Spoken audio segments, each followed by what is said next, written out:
19 Mei saya ada bagi soalan pasal pemikiran komputasional. Betul tak? Ada buat tak? Betul, Zuya cakap. Ya, ada buat tak? Senang je kan soalan dia? Senang tak soalan dia?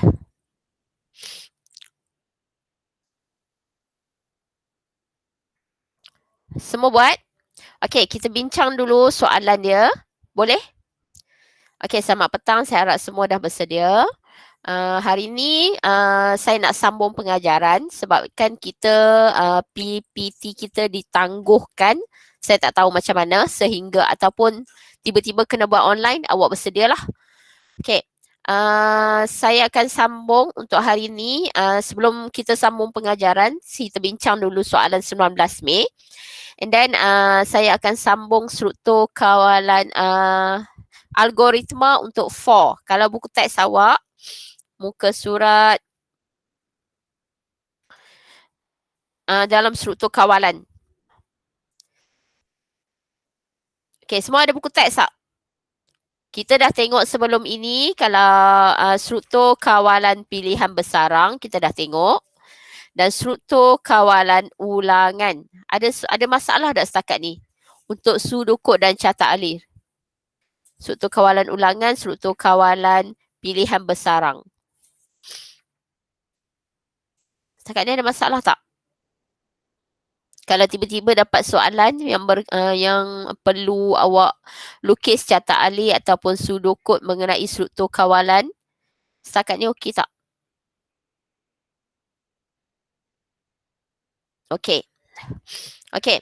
Hari ini saya akan sambung struktur kawalan ulangan 4. Okey, untuk bersarang dengan ulangan saya harap awak dah okey. Kalau awak rasa susah sangat, awak tengok balik dia punya catat alih. Catat alih dia akan sama sahaja, cuma data di dalam itu yang berubah. Okey.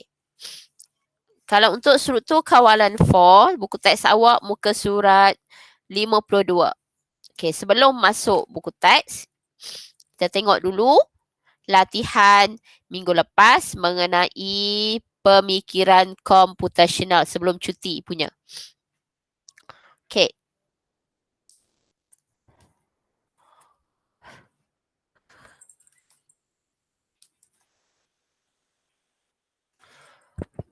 Mana buku teks ASK?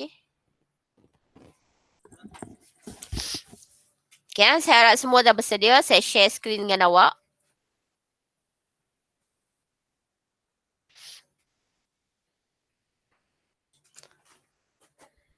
Okay, soalan yang pertama. Semua nampak tak? Semua boleh nampak skrin saya sekarang? Okay, ini ialah pasal pemikiran komputasional. Boleh tak awak tolong jawab? Jangan type. Tolong suarakan sahaja. Boleh tak? Siapa-siapa yang nak menjawab, saya tak payah panggil lah. Terus jawab. Okay, soalan yang pertama. Lengkapkan ruangan kosong dalam soalan di bawah. Saya harap awak dah bersedia dengan buku aktiviti awak ya. Tolong tik sikit dekat buku nanti. Satu, apakah yang dimaksudkan dengan pemikiran komputasional? Okey, satu proses apa?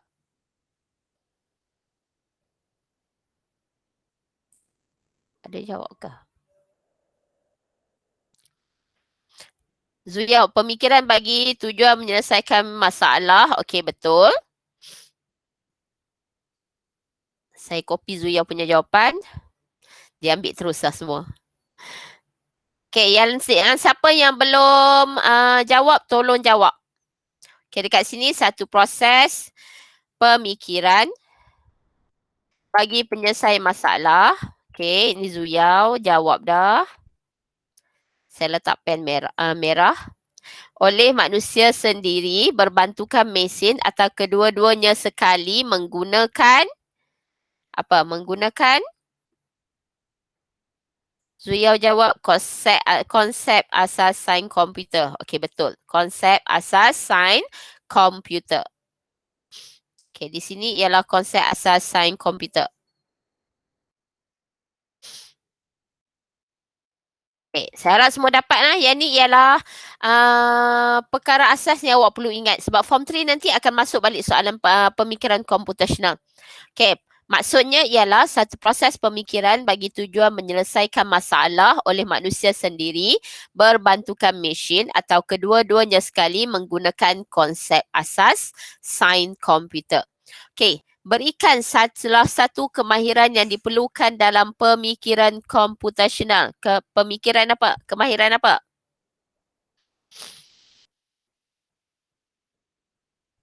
Kemahiran berfikir secara logik. Okey, betul Wizi, betul Zuyau. Sama. Kemahiran berfikir secara logik lagi? Kemahiran apa lagi yang perlu ada? Kemahiran menulis algoritma. Betul. Okey, ni jawapan dia yang kedua. Kemahiran berfikir secara logik ataupun kemahiran menulis membina algoritma. Dua-dua boleh diterima.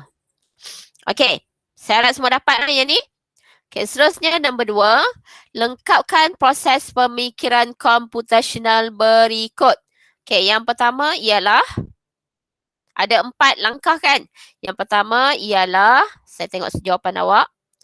Masalah dipecahkan. Okey, lagi yang kedua, kena pasti corak yang sama. Yang ketiga, betul Zuyau, masalah perlu dipecahkan.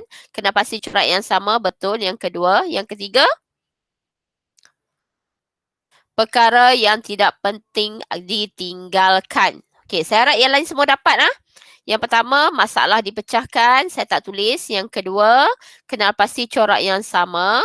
Yang ketiga, perkara tidak penting perlu ditinggalkan dan sediakan satu model. Okey, lengkap 3 markah. Yang ni memang awak kena ingat. Okey. Yang ni nombor 3, tandakan right bagi aspek penting dan tidak pangkah bagi aspek tidak penting dalam penjagaan alam sekitar. Amalan kita semula dalam lapisan masyarakat, penting ataupun tidak?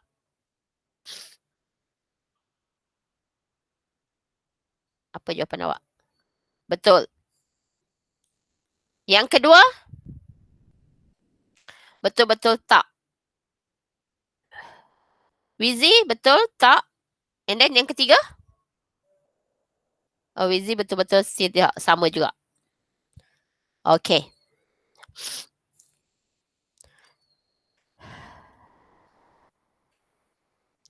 Bagi aspek penting, bagi yang tidak penting dalam penjagaan alam sekitar. Betul, betul, tidak. Okey, betul. Jawapan dia ialah right, tidak. Nak kena saya tulis ke dalam ni? Awak dah nampak kan semua? Okey, jawapan dia ini betul, betul, salah. Okey.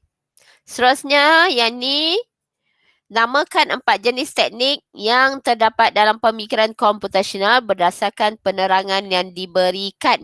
Okey, yang pertama, persamaan-persamaan yang terdapat beberapa masalah atau dalam masalah yang sama. Persamaan-persamaan dia menggunakan teknik apa?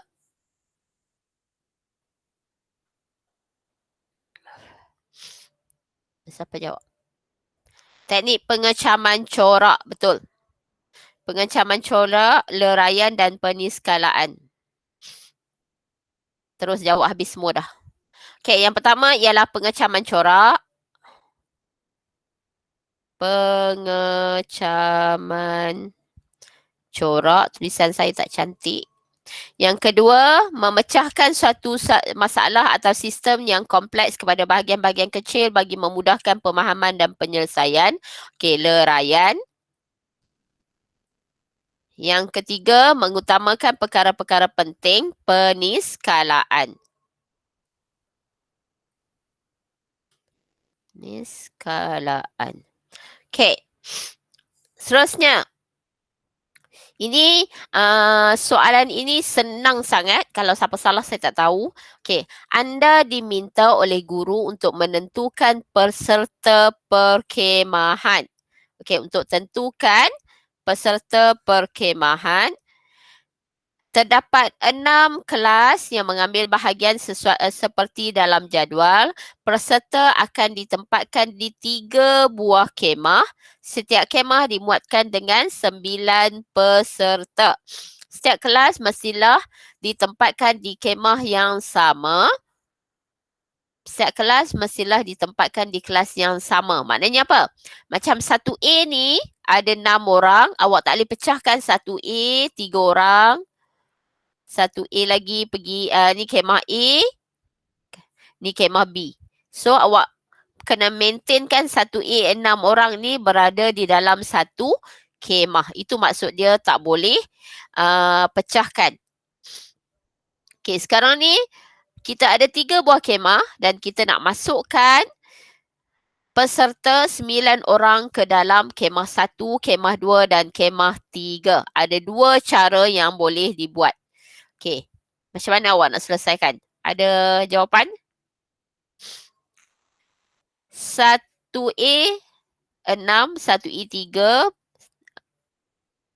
Okay, ni Zuyao. And then kemah 2, 1B 4, 1C 5. Betul.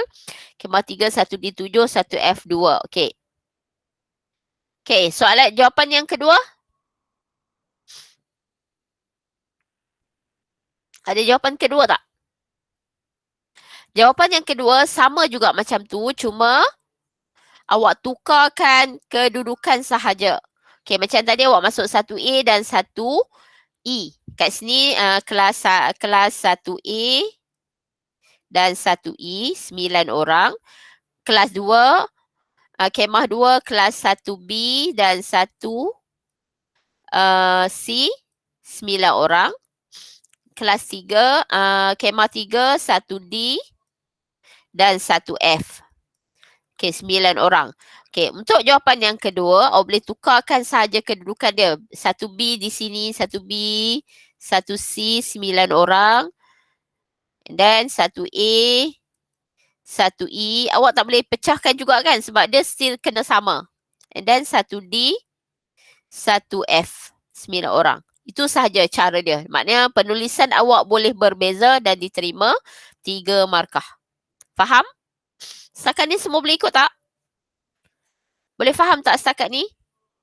Yang lain? Zuya Wezi saya tahu faham. Siapa lagi duk jawab? Yang lain? Okey tak? Boleh faham tak? Ke saya duk? Nanti 2 orang ni je faham. Jeremiah faham.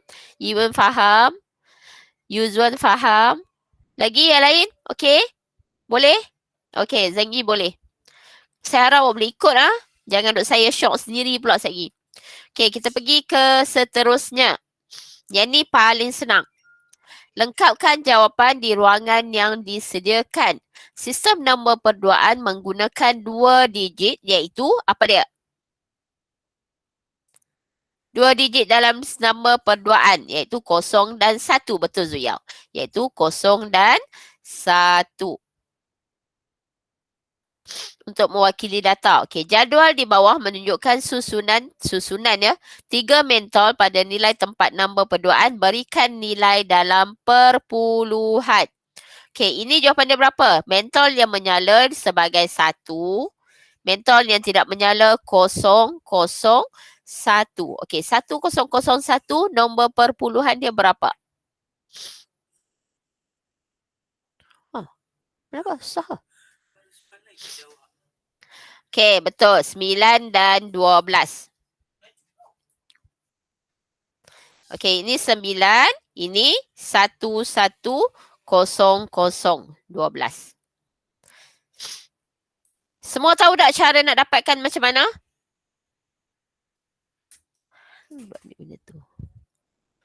Semua tahu tak macam mana nak dapatkan jawapan? Tahu. Okey. Seterusnya kita pergi soalan berikutnya. Rajah di bawah menunjukkan carta alih dan sudokod struktur kawalan dwipilihan. Kenapa dwipilihan? Sebab ada pilihan, 2 pilihan. Iaitu apa? Iaitu lulus dan gagal. Sebab tu dinamakan dwipilihan. Kalau struktur kawalan pilihan struktur kawalan satu sahaja, dia terus dapat satu sahaja. Dia tak ada boleh pilih dua. Bila dwipilihan, dia jadi ada dua pilihan yang boleh dipilih. Okey, lengkapkan sudokod tersebut pada ruangan yang disediakan. Dia dah bina syarta ahli pada awak, awak kena lengkapkan sudokod. Okey, yang pertama, mula. Mula sama mula. Okey, yang kedua, masukkan markah, sama juga. Yang ketiga, apa dia? Kalau dalam bentuk diamond, kena tulis apa? Betul, jika. Betul, Ziyau. Kalau nampak sahaja diamond ini, awak perlu tulis dekat sini jika. Diamond ialah untuk jika. Jika markah lebih besar daripada 40, cetak lulus. Jika tidak, cetak ini. Dia tulis apa? Gagal. Pastikan tulisan awak sama macam dekat sebelah. Okey, tamat jika dan tamat. Faham semua? Senang saja soalan ini. Okey, betul Jin Yu. Betul Yuan. Betul semua. Okey, saya harap semua faham.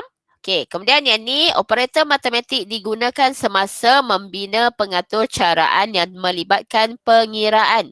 Lengkapkan jadual di bawah dengan simbol bagi operator dalam komputer. Yang ni pun mudah sahaja. Okey, tolak dia dah bagi dah satu tolak. Tambah macam mana? Tambah, darab dan bahagi. Macam mana simbol dia? Okey, betul Zuyao. Betul. Yuan, ada lagi tambah lagi? Yuzwan betul lagi. Darab macam mana? Darab betul. Dan bahagi. Okey, betul. Semua betul. Tahniah. Okey, tambah still tambah macam biasa. Darab ialah star. And then bahagi divide macam biasa. Okey. Yang ni ralat. Ralat ni pun awak akan belajar dari form 1, form 2, form 3. Semuanya akan belajar 3 jenis ralat tersebut. Okey, apa dia jenis ralat yang terdapat di dalam komputer? Kenapa perlunya belajar ralat? Sebabnya apabila awak buat sudokod dan carta alir, awak akan dapat mengenal pasti ralat. Lepas tu baru pindahkan ke dalam kod arahan. Apa dia 3 jenis ralat yang terdapat di dalam pengatur caraan? Ralat sintaks, ralat logik dan juga ralat masa larian. Okey, betul. Apa itu ralat sintaks? Okey, saya stop sebab soalan kita sampai situ saja. Apa itu ralat sintaks? Ralat sintaks untuk apa?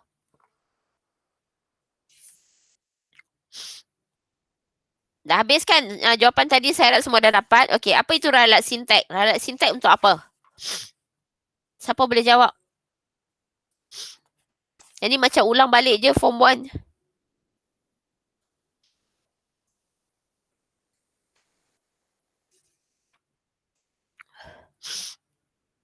Tak ada orang jawab pun, mana dia? Ralat sintaks.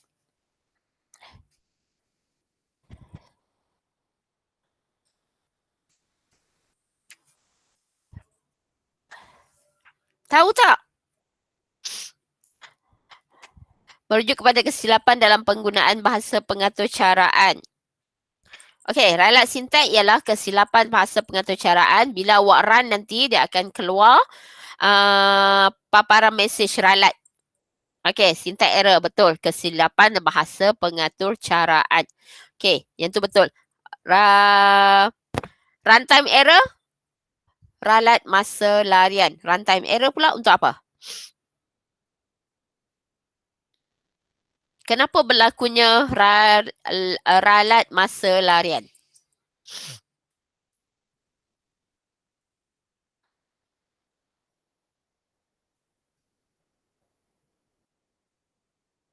Kesilapan masa? Masa apa tu? Okey. Runtime error selalunya berlaku disebabkan yang pertama, dia bila berlaku runtime error ni, dia tak keluarkan apa-apa mesej pada awak. Dia bila awak run saja, dia terus keluar. Dia tak ada mesej ralat apa-apa. Kalau awak antara ralat sintaks ataupun ralat ralat sintek, dia akan keluar paparan mesej. Berada di baris ke berapa, baris mana, dia akan ada line 9 ke apa-apa. Maknanya awak boleh semak satu. Kalau runtime error, dia terus keluar. Dia terus stop dan keluar. Sebabnya kadang-kadang dia disebabkan oleh memori komputer tak cukup. Sebabnya kita hanya membina arahan tapi kita tak check pun skop-skop yang terdapat dalam komputer. Okay, ataupun disebabkan virus. Itu disebabkan oleh runtime error. Seterusnya, ralat logik yang ketiga. Dia disebabkan oleh apa?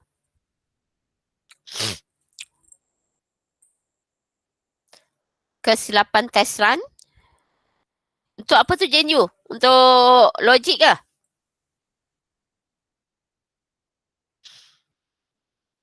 JNU? Kesilapan test run tu untuk ralat logik ke apa?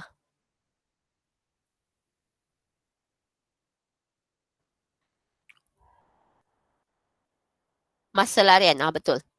Kalau logik pula macam mana? Ada 4 orang tak hadir kelas kita ni hari ni.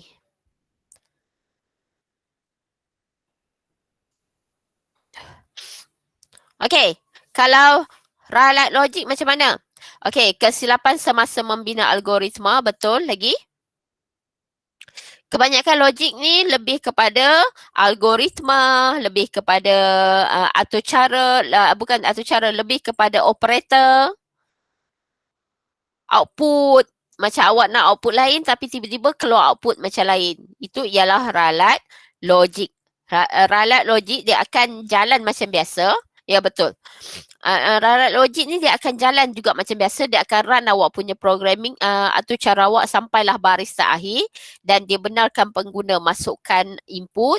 Dia akan run apa yang pengguna masukkan, tetapi macam mana awak nak tahu awak punya atur cara tak betul? Sekiranya output awak nak macam ini tapi keluar macam lain, itu ialah ralat logik. Okey. 3 orang tak hadir. Zuyao 2A1. 2B1 seorang lah maknanya sekarang. Sebab kelas kita ada 40 orang. Siapa? Kenapa 2A1 ramai tak hadir ni? Okey, setakat ni ada masalah tak? Dah habis ralat, dah habis pemikiran komputasional, dah habis latihan kita. Setakat ni ada masalah tak? Sebelum saya nak masuk ke algoritma struktur kawalan ulangan for. Okey, setakat ni semua boleh sebelum struktur kawalan pilihan bersarang, semua ingat macam mana? Apa maksud struktur kawalan pilihan bersarang? Dia ada syarat yang terbenam di dalam syarat yang lain. Betul tak? Struktur kawalan pilihan bersarang? Betul tak? Ke saya cakap awak tak ingat dah? Dia ada syarat pertama dipenuhi, dia akan pergi syarat pertama, syarat kedua. Ingat?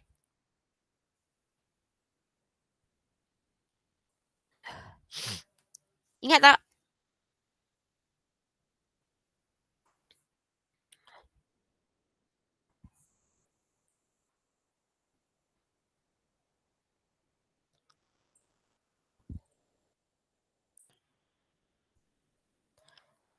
Hai. Struktur kawalan pilihan bersarang ingat tak?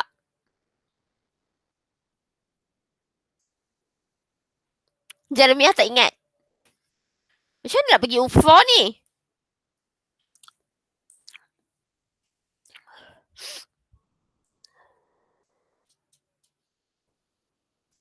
Struktur kawalan ulangan.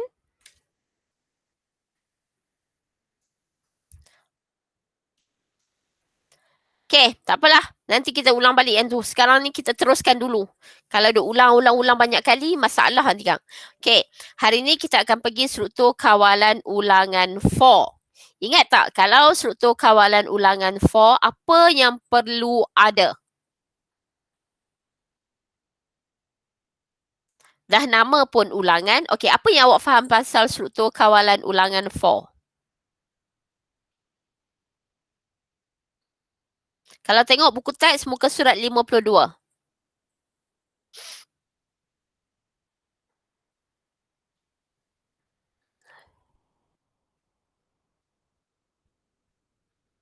Bye. Okey, struktur kawalan ulangan for ialah melakukan ulangan bagi sesuatu penyataan untuk bilangan kali yang tertentu. Maknanya apabila awak melakukan struktur kawalan ulangan for ataupun soalan awak tak tahu nak guna struktur kawalan mana, dia kena sebut. Okey, atau cara itu perlu dilakukan sehingga bila? Dia ada ulangan, dia ada bilangan, dia ada pembilang. Sehingga 5 kali, sehingga 3 kali, sehingga 4 kali. Okey, apabila disebut beberapa kali, struktur kawalan yang perlu digunakan ialah struktur kawalan ulangan for. Okey, bilangan kali yang tertentu, ulangan bagi sesuatu penyataan untuk bilangan kali yang tertentu. Okey, betul Ziyau. Faham tak ayat tu? Okey, contohnya kalau struktur kawalan ulangan for, saya tak tunjuk lagi. Okey, bila awak dapat je soalan struktur kawalan ulangan for, yang pertama sekali bila nak buat, awak kena bina algoritma dan pseudocode. Yang pertama sekali kena buat ialah isytihar pembilang. Okey, kalau kita tengok dalam buku teks awak, saya tunjuk contoh kat sini.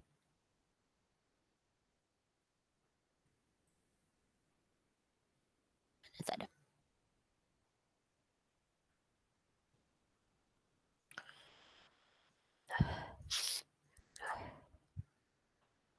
Okey, kita tengok yang ni ya. Contohnya kita tengok terus kat sini.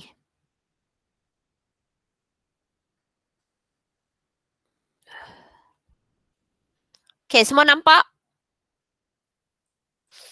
Semua nampak sekarang? Saya tak dengar suara. Nampak. Okey, kita nak tengok macam mana struktur kawalan for digunakan di dalam ini. Okey. Dia punya arahan dia ialah pengiraan hasil tambah nombor sehingga nombor n. Di mana n ialah nombor bulat yang dimasukkan oleh pengguna. Pasal apa saya punya. Okey, n ialah nombor bulat. Nombor bulat ialah apa? 0, 1, 2, 3, 4, 5, 6, 7, 8, 9, 10. Okey, nombor bulat.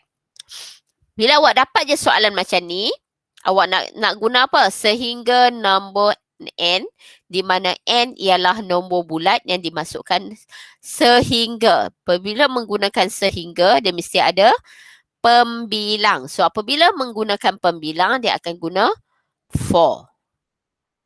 Okey, faham? Okey, kita tengok syarat yang pertama.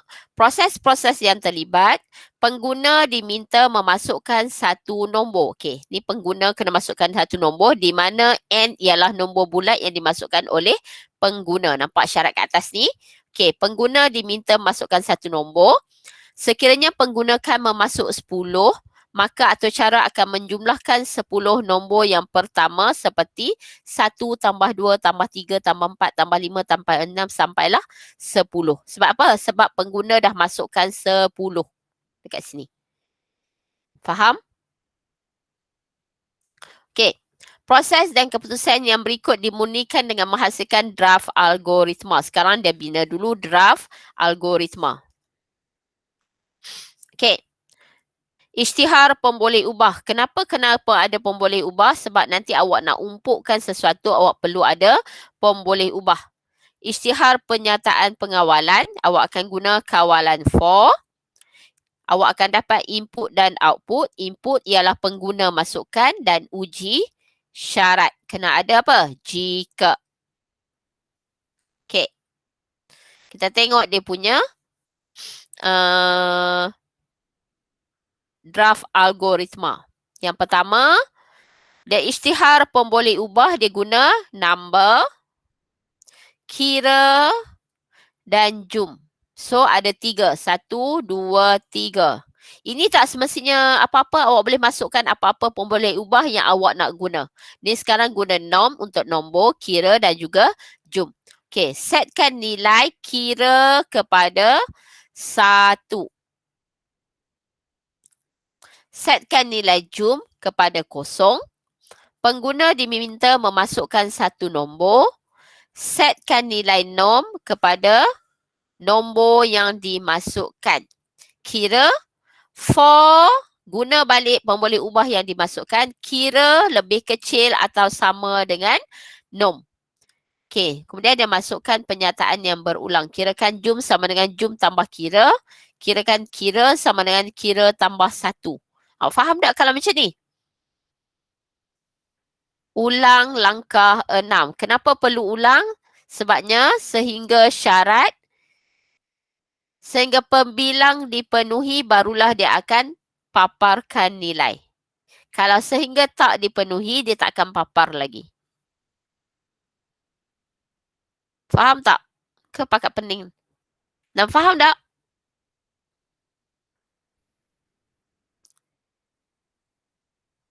Kita tengok yang seterusnya dulu.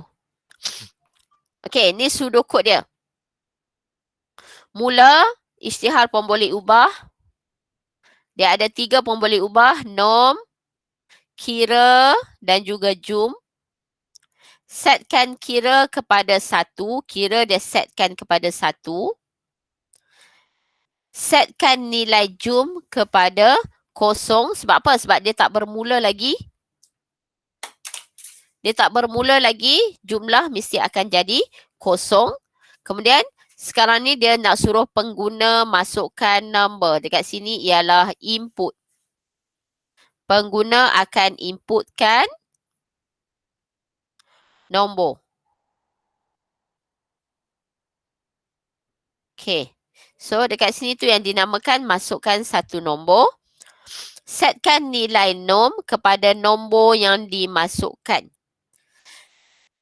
Okay, sekarang ni for kira lebih kecil atau sama dengan nom. Okay, contohnya dekat sini, apa pengguna kira ni sekarang ingat dia dah masukkan 1 dekat sini. Lebih kecil atau sama dengan nom. Contohnya, dia letak kat sini ialah, number sini ialah 5. Kirakan jum sama dengan jum tambah kira.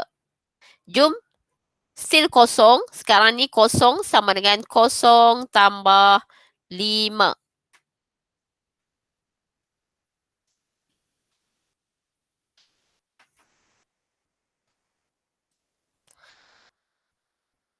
Dapat tak? Sorry. Bukan tambah 5. Tambah 1 sebab kira. Bukan tambah, saya nak tengok benda lain. Ini tambah 1. Sebab dia tambah kira, bukan tambah nom ya. Okay, tambah 1. Sekarang ni dah jadi jum sama dengan 1. Kira sama dengan kira tambah 1.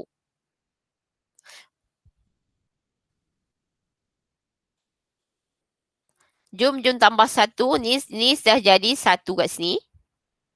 Kira sama dengan 1. 1 tambah 1 sama dengan 2. So, paparkan nilai jum. Dia akan jadi kat sini baru 1. Sekarang kira dah naik 2. 2 lebih kecil atau sama dengan 5. Betul. Saya padam balik ini. Okay, sekarang kira kita dah jadi 2. Jum sekarang ni, jum sama dengan 1 kan tadi. Dah papar 1. Jum sama dengan 1.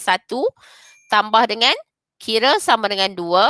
So, kirakan kira tambah 1. Kira still dah jadi 2 sekarang. 2 tambah 1 dia akan jadi 3. Jum kita baru 3. So, akan jadi 3 dekat sini. Awak nampak tak? Faham tak maksud saya? Faham tak penjelasan saya mengenai itu tadi?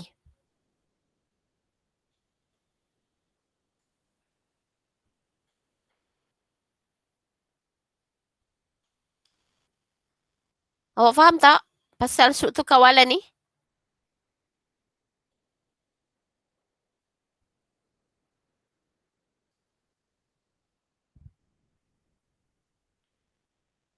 Hello? Zuya faham, Yiwen faham. Boleh nampak ah? Faham ah? So awak kena faham konsep dia.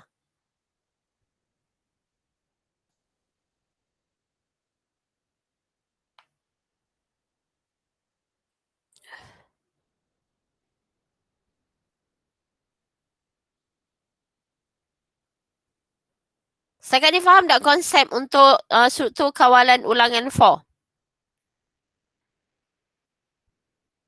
Okey, kemudian dia akan buatlah benda ni.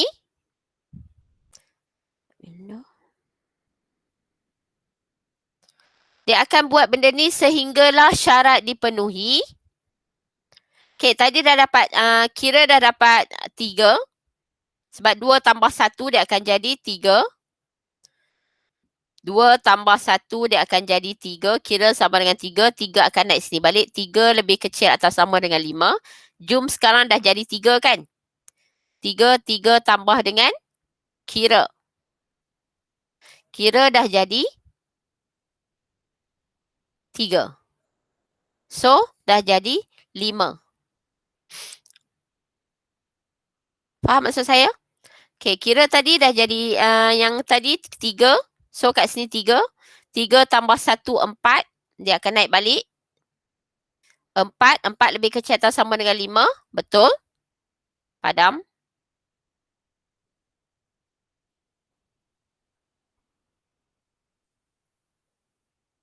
Okay, kira dah jadi 4 sekarang. Kira dah jadi 4. Ini tetap 5 sebab pengguna dah masukkan 5 tadi. Kirakan jum. Jum sama dengan jum tadi 5 tambah dengan kira. Kira sama dengan 4.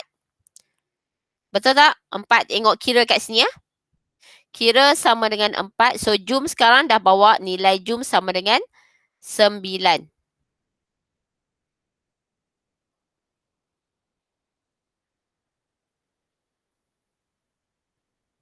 Okey. Lepas tu sekarang ni 4. 4 tambah 1 sama dengan 5. Naik balik 5. Sini akan jadi 5. Sini dah turun 9 sebab jumlah kita dah bertambah. 5 lebih kecil atau sama dengan 5. Tak betul lah. Dia punya samalah sekarang ni. Bila 5 dia akan laksanakan. Sebabnya dia kata lebih kecil atau sama. So dia akan laksanakan syarat ini. So sekarang jum kita ialah 9. Tambah dengan kira kita ialah 5. 9 tambah 5 sama dengan 14. So, jum kita jadi 14. Kira still lagi 5. 5 tambah 1 sama dengan 6. Naik sini balik. 6. Dia akan tulis kat sini 14. Okey, 6 lebih kecil atau sama dengan 5. Salah. Syarat tak dipenuhi. Dia terus pergi. Tamat. Keluar terus daripada kita punya struktur kawalan. Faham? Faham sekarang?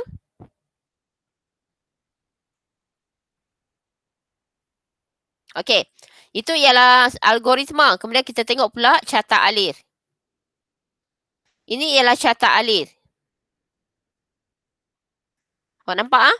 Isytihar pun boleh ubah norm kira jumlah. Setkan nilai sama dengan 1. Setkan jum sama dengan 0. Masukkan satu nombor. Ni pengguna yang masukkan. Tadi yang kita masukkan ialah 5.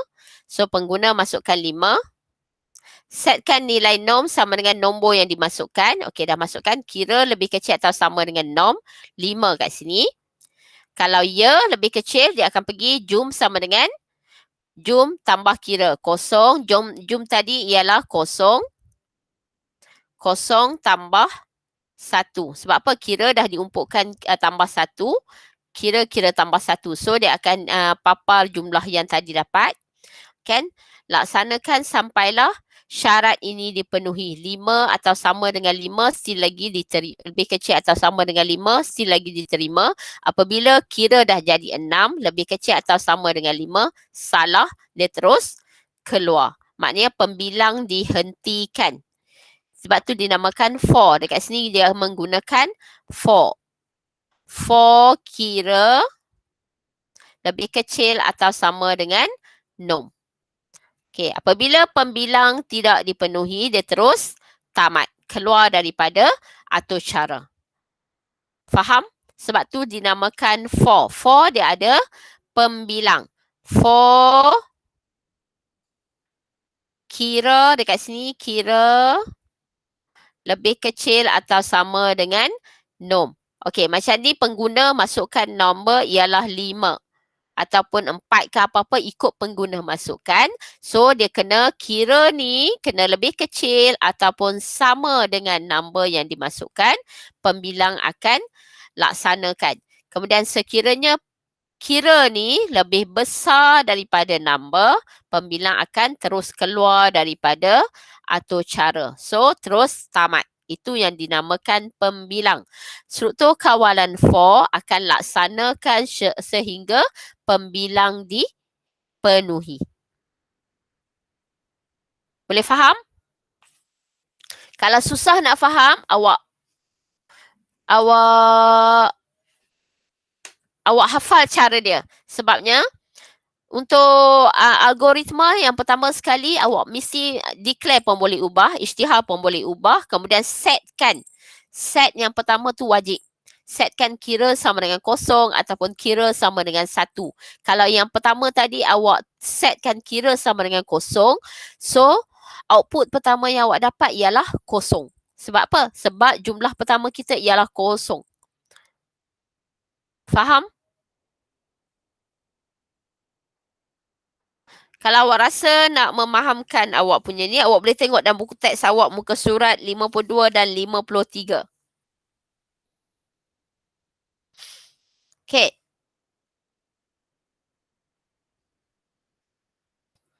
Kita nak tengok dulu setakat ni ada masalah tak untuk 4?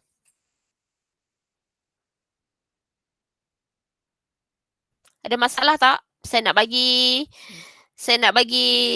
aktiviti.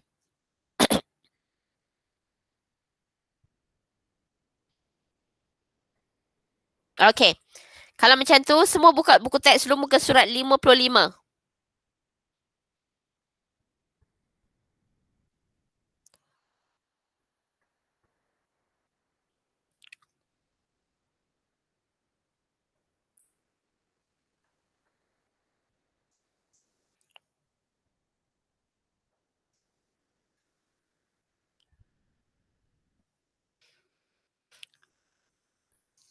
Saya share kita share screen senang.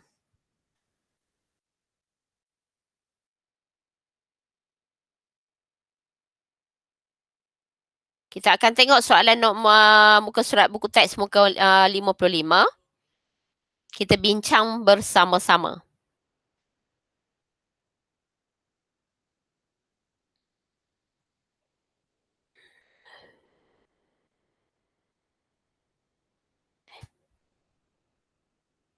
Wait.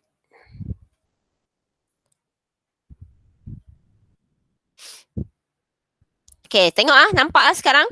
Teliti masalah yang berikut. Okey, ni kita nak menggunakan struktur kawalan ulangan for.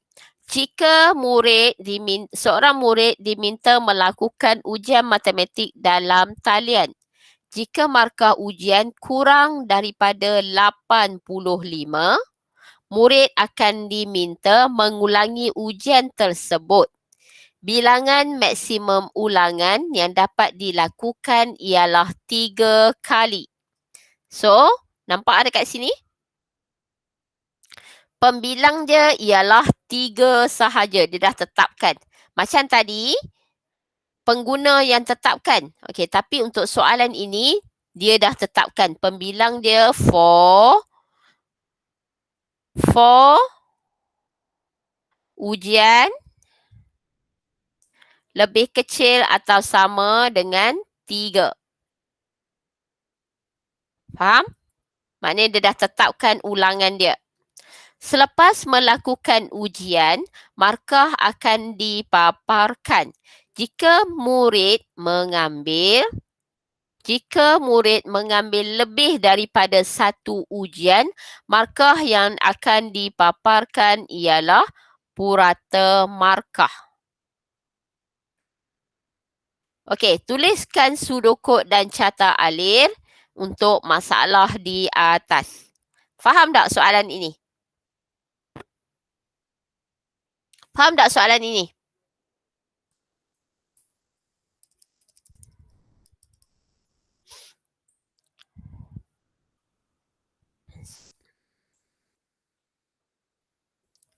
Mau buat di latihan? Moi lajunya Zuyau. Saya tanya faham tak lagi? Ya, memang nak suruh buat dekat latihan tapi kita nak bincang dahulu. Faham tak? Saya mencari.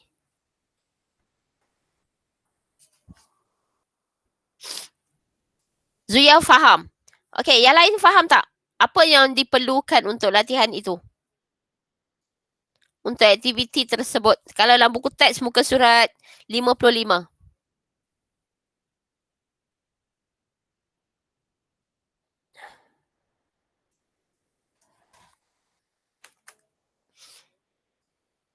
Faham tak yang lain?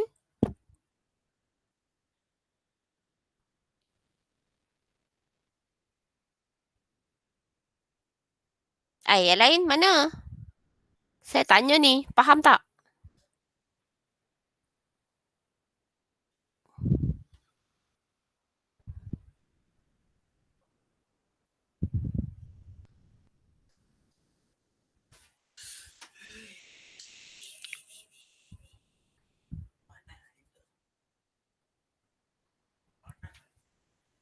Jeremiah faham, Yiwen faham. Okey. Kalau saya tak bagi algoritma, awak buat sendiri boleh?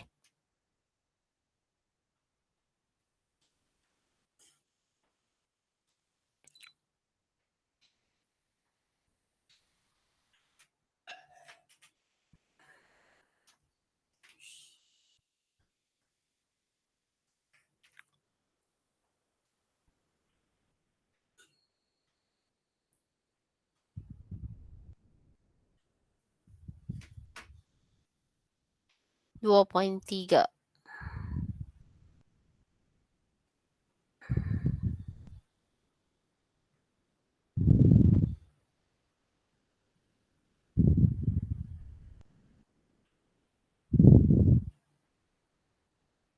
Okey, semua tengok sini dulu. Kita tengok dulu apa dia punya algoritma dia.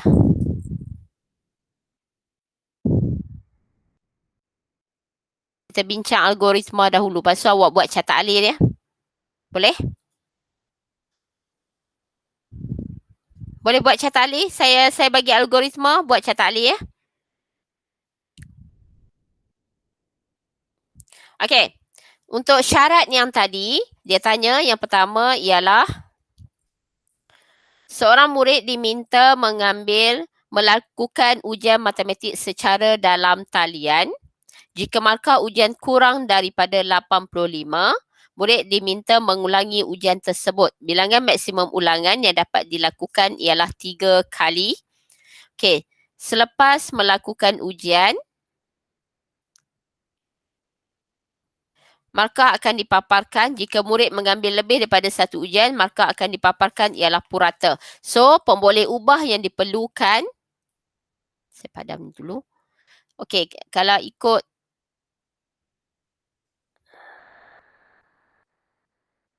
kenapa dia tak padam?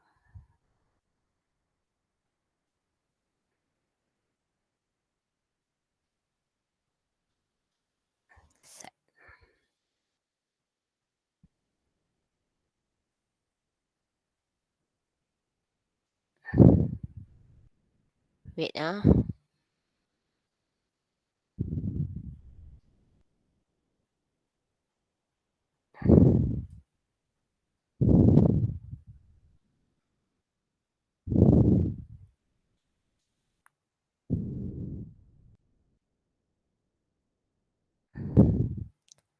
kalau ikut syarat yang pertama, tadi kita kena declare dulu pemboleh ubah. Pemboleh ubah yang terdapat dalam dalam aktiviti ini yang dia buat ialah markah yang pertama, satu, ujian dan purata markah.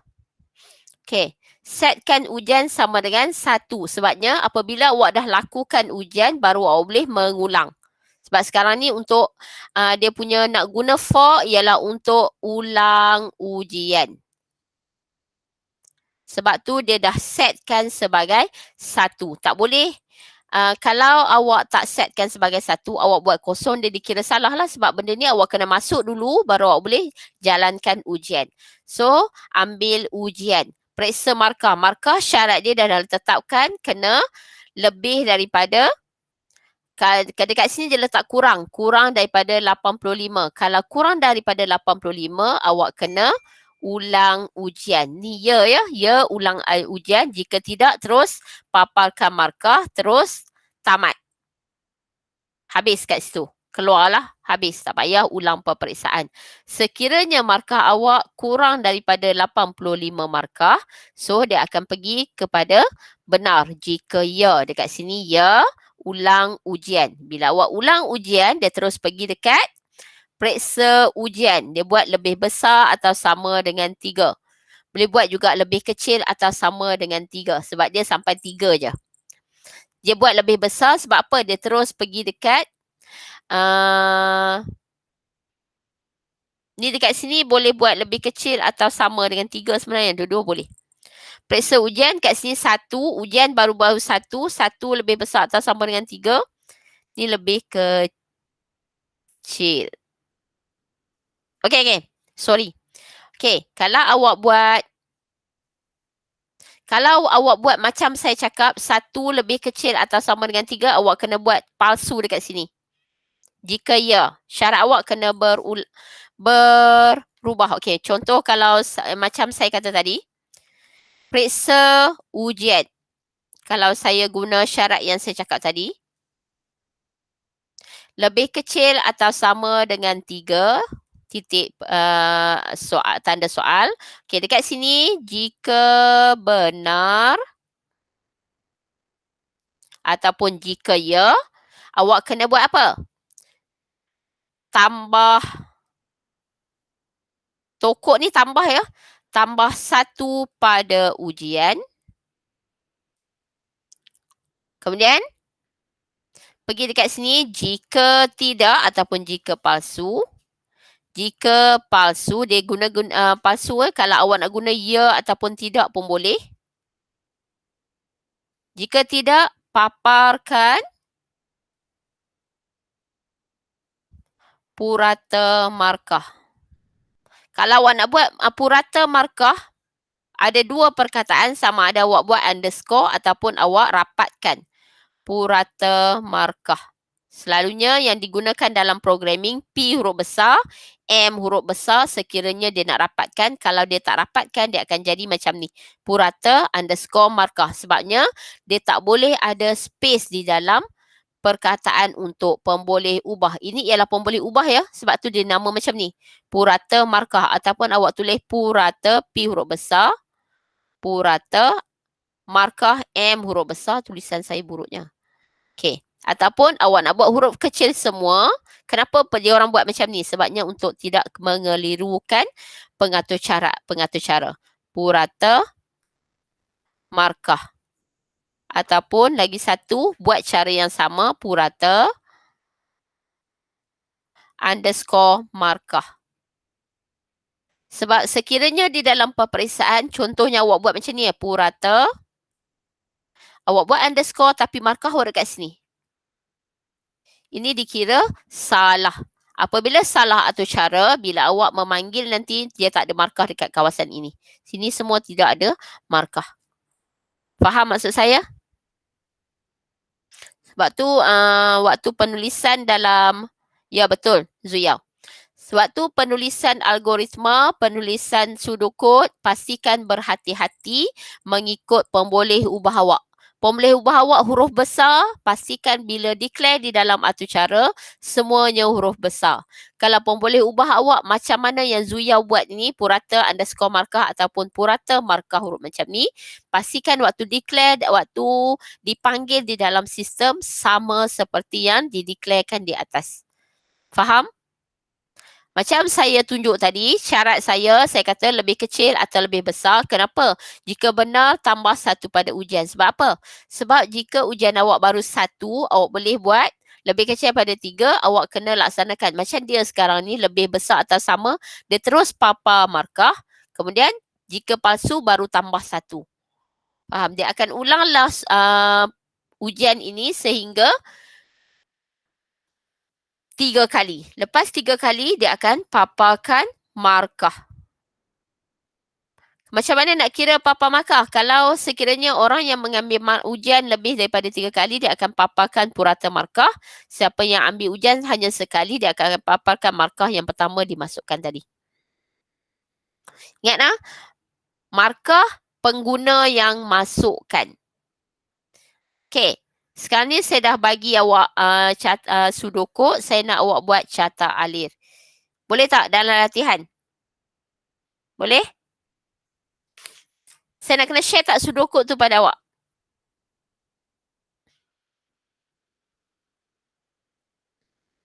Ke tak payah share? Huizwan dah left meeting. Okay, ada apa-apa soalan tak setakat ni? Nak share? Saya share dalam grup WhatsApp lah, boleh? Saya share dalam grup WhatsApp lah. Saya tak payah share dalam GC. Sudah share. Zuya dah share. Okay, thank you Zuya. Okay, Desmond share juga dalam grup WhatsApp kita. Lukis carta alir. Sudoku tu awak, kalau awak rajin tulis. Kalau awak malas print pun boleh, lekat dekat buku awak. Kalau rajin tulis, kalau malas, so saya akan nampaklah siapa rajin, siapa malas. Sebab kalau orang malas, dia akan lekat je. Kemudian sudoku tu tolong lukis. Minggu depan kita bincang jawapan sudoku untuk struktur kawalan ulangan 4 ini. Boleh tak? Ada soalan tak setakat ini sebelum saya tamatkan kelas?